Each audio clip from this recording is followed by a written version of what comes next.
কত কিছুরই অভাব মানুষের। কারো অভাব প্রয়োজনের, কারো অভাব বিনোদনের। এই প্রয়োজন আর বিনোদনকে কেন্দ্র করেই আমাদের যত শত আয়োজন যদিও এই পৃথিবীতে, তবে কারো অভাব ভাতের, কারো অভাব ভাতারের, কারো অভাব বাড়ি, কারো অভাব গাড়ি, কারো অভাব একটা সুন্দরী নারী, কারো অভাব মানসিক স্বস্তি, কারো অভাব শারীরিক সুস্থতা, কারো অভাব কত রকম ভাবেই, কত মানুষ কত অভাবে আছে। তবে ধনী গরিব যে যেখানে আমরা আছি না কেন এই পৃথিবীতে, প্রতিটা মানুষ কোনো না কোনো কিছুর অভাবেই কিন্তু আমরা আছি। বেলা গড়িয়ে সন্ধ্যা, রাত পেরিয়ে ভোর, ছুটে চলার শেষ নেই। একেবারে ঝাড়ুদার থেকে শুরু করে প্রেসিডেন্ট পর্যন্ত সবাই কোনো না কোনো কিছুর অভাবেই আমরা আছি। চিন্তা করা যায়, একই পৃথিবীতে, একই সমাজে কত মানুষের, এই চেনা সার্কেলের মধ্যেই কত মানুষের কত অভাব, কত বন্ধু বান্ধব আছে। তাদের ওই দেখা যাচ্ছে ওই বন্ধুদের মধ্যেই কারো দেখেন ঘরে চাউল নাই, চাউলের অভাব। কেউ বলছে যে আরে দোস্ত, আমার তো ওই 500 কোটি টাকা লস হয়ে গেল ওই প্রজেক্টে। আর একজন বলছে দোস্ত, আমার তো 500 টাকা হইলেই সারে। হ্যাঁ, এই যে বেলা গড়িয়ে সন্ধ্যা হচ্ছে, রাত পেরিয়ে ভোর হচ্ছে, সকাল হলেই মানুষ যার যার মতো কাজে ছুটে যাচ্ছি আমরা সবাই, তাই না? কেউ বের হচ্ছে 500 টাকার ধান্দায় যে আজকে আমার 500 টাকা হইলেই সারে। কেউ বের হচ্ছে 500 কোটি টাকার ধান্দায়, কেউ বের হচ্ছে 5,000 টাকার ধান্দায়, কেউ বের হচ্ছে 10,000 টাকার ধান্দায়, কেউ বের হচ্ছে 5 লাখ টাকার ধান্দায়, কেউ মনে করছে 5 কোটি টাকার ধান্দা।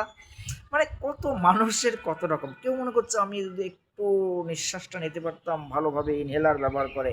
হ্যাঁ, কেউ মনে করছে আমি যদি একটু হাঁটতে পারতাম, কেউ মনে করছে আমি যদি একটু সুস্থভাবে ভাবতে পারতাম, কেউ মনে করছে আমি যদি একটু দেখতে পারতাম, কেউ ভাবছে যে আমি যদি একটু শুনতে পাইতাম, আমার কানে একটু সমস্যা, কারোর দাঁতে ব্যথা, আমার দাঁতটা যদি আজকে ভালো হতো, কারো হাটে ব্যথা, ও মা গো, ও আমার যদি একটু স্বস্তি লাগতো। হ্যাঁ, কত মানুষের, কেউ প্রিয়জনের অপেক্ষায় আছে, আমার মনের মানুষটা যদি আজকে একবার ফোন করতো রে। কেউ কারাগারে আছে, দোস্ত আমি যদি আজকে ছাড়া পাইতাম রে, একা একাই কথা বলে। কেউ কত এই যে মেন্টাল হসপিটালে আছে, যদি একটু জ্ঞান পাইতো, নিজে নিজে হয়তো ভাবে, আবল তাবল বলে। কত মানুষের কত কিসিমের যে অভাব, আল্লাহু আকবার, আল্লাহু আকবার, এই জমিনে। এই জন্যে আমাদের এই পৃথিবীতে বেঁচে থাকা অবধি অভাবের শেষ হবে না, চাহিদার কোনো শেষ হবে না। আমরা এই পৃথিবীতে যতক্ষণ আসি, একেবারে মৃত্যু পর্যন্ত আমাদের চাহিদার কম মানে শেষ নেই, কোনো চাহিদার শেষ হবেই না। একের পর এক চাহিদা আমাদের বাড়তেই থাকবে। তবে সকল রকম পরিস্থিতিতে জাস্ট মানিয়ে নিতে হবে। মানিয়ে নিলেই সুখ। নতুন গ্রন্থ আমার আসছে, মানিয়ে নিলেই সুখ। ভালো থাকি, ভালো রাখি, তারপর সুখের চাবি, আর একটা মানিয়ে নিলেই সুখ আসছে। এগুলো বাংলা মোটামুটি। তো আমাদের এই পৃথিবীতে জীবনটা আসলে প্রকৃত অর্থে সুন্দর এবং সহজ। আমরা নিজেরাই এটাকে কঠিন করে তুলি আমাদের কিছু ভুলের কারণে। আমরা আসলে জীবনটাকে কঠিন করে দেখি। আমাদের ছোট ছোট ভুলগুলো কিভাবে হয়, কিছু ভুল আসলে বুঝে শুনে তো কেউ আমরা ভুল করি না, তাই না? না বোঝার কারণে, বেশি বোঝার কারণে, অন্যর অন্যদের বুঝ নেওয়ার কারণে, হ্যাঁ, যাচাই বাছাই ছাড়া অন্যকে ভরসা করার কারণে নানানভাবেই আমরা ঠকে যাই, বঞ্চিত হই। আমরা বিশ্বাসঘাতকতা করে অনেকেই আমাদের সাথে, নানান রকমভাবেই তো আমরা আসলে এই দুঃখিত হই বা কষ্টের অনুভূতির ভিতরে পড়ি বা অভাবে পড়ি। অভাব মনে করেন যে কারোর মানসিক অভাব, কারোর শারীরিক অভাব, কারোর আর্থিক অভাব, কারোর সামাজিক অভাব, কারোর পারিবারিক অভাব, কত রকমভাবেই, মানে কারোর সুস্থতার অভাব, স্বস্তির অভাব। হ্যাঁ, অভাবের তো শেষ নেই দাদু। কোনো মানুষ পূর্ণ না এই পৃথিবীতে। যদি আমরা সবাই বা কেউ যদি পূর্ণ হতো, তবে আল্লাহ তালাকেই ভুলে যেত। এই জন্যে আল্লাহ তালা কাউকে পূর্ণতা দেন না। কারোর সন্তানের অভাব, হ্যাঁ, কারোর বাবা মায়ের অভাব, কারোর মেয়ের অভাব, কারোর ছেলের অভাব, বুঝলেন না, কারোর ওই যে বললাম স্বামীর অভাব, কারোর বউয়ের অভাব। হ্যাঁ, অভাবের শেষ নেই ভাই। এই জন্যে আমাদের এই অভাব জীবনেও শেষ হবে না। তবে এই পৃথিবীর জীবনটা এরকমই, আমাদেরই গড়া সিস্টেম। আমরা যা কিছুই করি নির্ধারিত সময় শেষে চলে যাব। এটা একটা মেলার মাঠে খেলার মতো। নির্ধারিত সময় শেষ, আল্লাহ হাফিজ। এটা আমরা যা কিছু দিয়েই সাজাই, বাড়ি গাড়ি যত কিছু গড়ি, সুন্দরী নারী যতই পাই, নাম যশ খ্যাতি শক্তি সমর্থ যত কিছুই হোক, আমি পায়ে হেঁটে চলি, বাইসাইকেলে চলি, মোটর সাইকেলে চলি, গাড়িতে চলি, আর যত কোম্পানির যত ব্র্যান্ডের যত গাড়িতেই চলি, BMW, মার্সিডিজ বা লিমোজিন, যে গাড়িতেই চলি না কেন, আমার দিন আজকে যা, আজকে 16 তারিখ, আপনারও আজকে তাই, ফকিরপতিরও তাই, কোটিপতিরও তাই। তো সময় চলে যাচ্ছে, প্রত্যেকের জীবনের নির্ধারিত সময় থেকে হারিয়ে যাচ্ছে, আমরা মৃত্যুর কাছাকাছি চলে যাচ্ছি।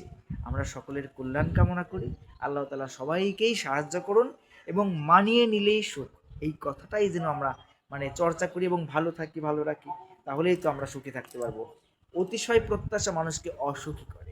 আমরা অতিরিক্ত যখন প্রত্যাশা করি, তো মাস এক্সপেকটেশন মেক্স পিপল আনহ্যাপি, অতিরিক্ত প্রত্যাশা মানুষকে অসুখী করে। তো যা কিছুই আমরা যেভাবে চাই, আমাদের প্রত্যাশা মতে না পেলেই আমাদের অস্বস্তি মনে হয়। তো অতিরিক্ত আমাদের চাওয়া দরকার নেই, যেটুকু যেভাবে যা পেয়েছে আলহামদুলিল্লাহ, যেভাবে আছে আলহামদুলিল্লাহ, কিছু নেই আলহামদুলিল্লাহ, সুস্থ তো আছি, বেঁচে আছি, দেখতে পারছি, চলতে পারছি। শেখ সাদি রহমতুল্লাহ আলাইহি বলে গিয়েছেন, তোমার যা আছে তাই নিয়ে সুখী হও, কেননা তোমার কোনো ধারণাই নেই তোমার যা আছে তার জন্য কত মানুষ স্বপ্ন দেখে। শেখ সাদি রহমতুল্লাহ আলাইহি অনেক বড় একজন দার্শনিক ছিলেন, আল্লাহ তাকে শান্তিতে রাখুন। তো তিনার একবার জুতা নেই, রাষ্ট্রীয় প্রোগ্রামে একটা আমন্ত্রণ জানানো হয়েছে, তোমার জুতা নেই, ওনার খুব মন খারাপ যে আমার একটা জুতা নেই, আমি এত বড় একজন দার্শনিক এসে আল্লাহর কাছে অভিযোগ করছে।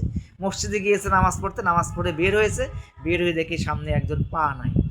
তখন তিনি ভুল বুঝতে পারলেন এবং আল্লাহকে বললেন যে আল্লাহ আলহামদুলিল্লাহ আমি ভালো আছি, আমার তো পা আছে, আমার জুতা নাই তাদেরকে, আমার পা আছে। তো তো কারোর পায়ের স্বপ্ন, কারোর জুতার স্বপ্ন, এই তো পার্থক্য। তবে সবারই কোনো না কোনো দিক থেকে আমরা অপূর্ণ, আমরা সবাই অপূর্ণ, কেউ পূর্ণ না, একমাত্র আল্লাহ তাআলাই পরিপূর্ণ।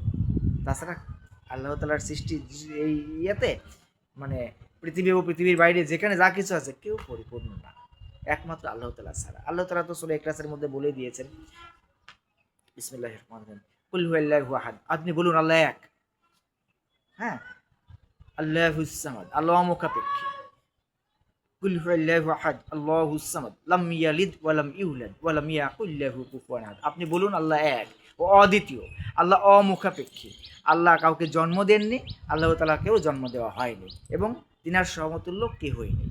হ্যাঁ, তো আল্লাহ তাআলা এক, তার কোনো শরিক নেই, এবং তিনি অমুখাপেক্ষী, কারোর মুখাপেক্ষী না। আমরা সবাই আল্লাহর মুখাপেক্ষী, আল্লাহ কারোর মুখাপেক্ষী না। আল্লাহ কাউকে জন্মও দেননি, আল্লাহকেও জন্ম দেওয়া হয়নি, এবং তাহার সমতুল্য কেহই নেই। আমরা পৃথিবীতে রাজা, বাদশা, মন্ত্রী, মিনিস্টার, এই সেই হাম্মারেঙ্গা তাম্মারেঙ্গা, এইসব মানুষের সামনে গেলেই কি হুজুর হুজুর হুজুর হুজুর, হ্যাঁ, কিন্তু এই সকল রাজা বাদশাদের রাজা, সকল কিছুর পরিচালক, যিনি চূড়ান্ত বিচার দিবসের মালিক, জিন এবং মানুষ সবার বিচার যিনি করবেন, তিনি তো আল্লাহ। আমাকে আলো দিচ্ছেন, বাতাস দিচ্ছেন, অক্সিজেন দিচ্ছেন, খাবার দিচ্ছেন, বাঁচিয়ে রেখেছেন, আমাকে সৃষ্টি করেছেন, আমার দেখার শক্তি, আমার শোনার শক্তি, আমার বলার শক্তি, আমার ভাবার শক্তি, আমার চলার শক্তি, আমার নড়ার শক্তি, সব কিছু আমার আল্লাহ তাআলা দান করেছেন। সেই আল্লাহ তাআলার কাছে আমরা যেন কৃতজ্ঞ থাকি এবং তিনার কাছেই সাহায্য চাই। সুখের চাবি গ্রন্থের পেছনে লিখে দিয়েছি, সুখী হবার মন্ত্র কই, মানিয়ে চলি প্রার্থনায়। সুখী হবার জন্য বিশেষ কোনো তন্ত্র মন্ত্র নেই, যার যে অবস্থা আছে মানিয়ে চলতে হবে, ভালো কিছুর জন্য প্রার্থনা করতে হবে। একটা অফিসের ক্লিনার, পিয়নও যেই অর্থের জন্য কাজ করে আর একটু ভালো থাকার জন্য চেষ্টা করে, ওই কোম্পানির মনে করেন যে অ্যাডমিনিস্ট্রেশনে যারা আছে, ম্যানেজমেন্টে যারা আছে, তারাও একই কাজ করে। ওই কোম্পানির মালিক যে, সেও একটু ভালো থাকার জন্যই ব্যবসা বাণিজ্য করছে, কেউ চাকরি করছে, কেউ ব্যবসা করছে, কেউ পরিচালনা করছে, কেউ পরিচালিত হচ্ছে, এই তো পার্থক্য। তবে একটা সিস্টেম, আমাদের সবাইকে সবার ভীষণ দরকার, মিলেমিশে মিশন করি কারবার। সবাই যদি ধনী হয়ে যায় চলবে না সমাজ, এই পৃথিবী, আমাদের মানুষের এই সভ্য সমাজ এইভাবে চলবে না। সবাই যদি গরিব হয়ে যায় তাও চলবে না, সবাই যদি ডাক্তার হয়ে যাও তাও চলবে না, সবাই ইঞ্জিনিয়ার হয়ে গেলেও চলবে না, সবাই রাইটার হয়ে গেলেও চলবে না, সবাই কাউন্সিলর হয়ে গেলেও চলবে না। হ্যাঁ, তো সবাইকে সবার কোনো না কোনোভাবে দরকার, আমরা সবাই সবার জন্য কাজ করি। চাষিকেও দরকার, মুচিকেও দরকার, জেলেকেও দরকার, তাঁতিকেও দরকার, সবাইকে দরকার। এই জন্য যতটুকু সময় আছি কারো উপকার করতে নাও যদি পারি, অপকারের কারণ সৃষ্টি না করি, ভালো থাকি, ভালো রাখি, মানিয়ে নিলেই FZN love and life motivations club করতে আমি কাউন্সিলর জাকদের বিদায় নিচ্ছি। আল্লাহ হাফেজ।